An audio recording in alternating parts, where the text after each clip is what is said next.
அமைச்சர் அவர்கள் தன்னுடைய தொகுதிக்கு ஏதாவது வரவில்லை என்றால் வேற எங்கேயாவது போகுதுன்னா அது மிகப்பெரிய போராட்டத்திலே சண்டையிலே இறங்கி அதை எப்படியும் பெற்றுக்கொண்டு வந்துவிடக்கூடிய ஒருவர்.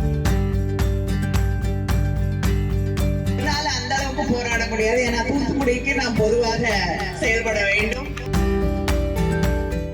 இந்த பகுதியின் மக்களுக்கு பல நாளாக இருந்த கோரிக்கை இன்று நிறைவேற்றப்பட்டிருக்கிறது.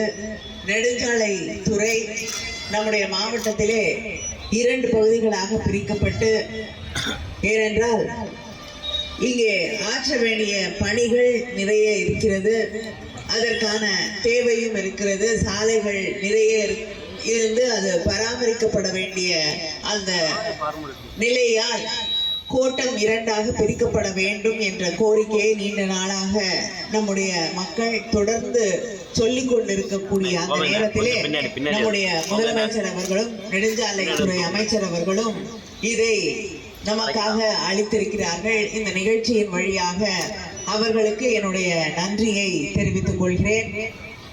நம்முடைய அமைச்சர் அவர்கள் தன்னுடைய தொகுதிக்கு ஏதாவது வரவில்லை என்றால் வேற எங்கேயாவது போகுதுன்னா அது மிகப்பெரிய போராட்டத்திலே சண்டையிலே இறங்கி அதை எப்படியும் பெற்றுக்கொண்டு வந்துவிடக்கூடிய ஒருவர்.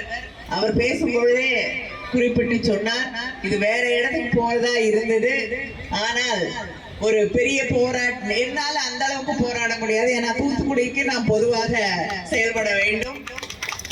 ஆனால் இது இந்த பகுதிக்கு வந்தே ஆக வேண்டும் என்று ஒரு மிகப்பெரிய சண்டை போட்டு அதை பெற்றுக்கொண்டு வந்திருக்கக்கூடிய நம்முடைய அமைச்சர் அவர்களுக்கும் என்னுடைய வாழ்த்துக்களை நான் தெரிவித்துக் கொள்கிறேன்.